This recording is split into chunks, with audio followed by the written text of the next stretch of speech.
How does a celebration of victory turn into a scene of tragedy and chaos? Let's take a journey back to February 14th, 2024, a day that will forever be marked in the annals of sports history, not for the triumphs on the field, but for the terror that unfolded off it.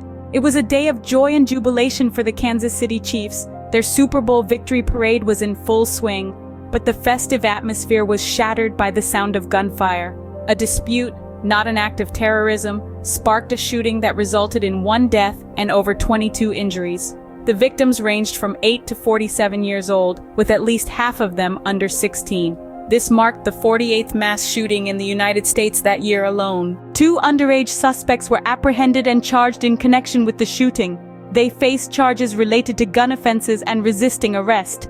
The quick response of attendees and law enforcement was praised, but the incident still cast a dark shadow over what should have been a day of celebration.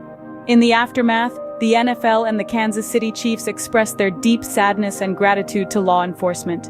Tributes and calls for action to reduce gun violence poured in from NFL players, their families, and political leaders, including President Biden, who called for action on gun violence. The incident sparked a wave of generosity, with notable figures such as Taylor Swift and Kansas City Chiefs tight end Travis Kelce making substantial donations to the families of the victims.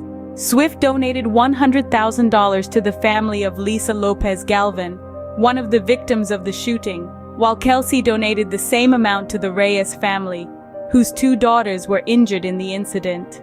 This tragic incident served as a stark reminder of the urgent need for measures to prevent gun violence. It highlighted the grim reality that even in moments of celebration, no place is immune to such acts of violence.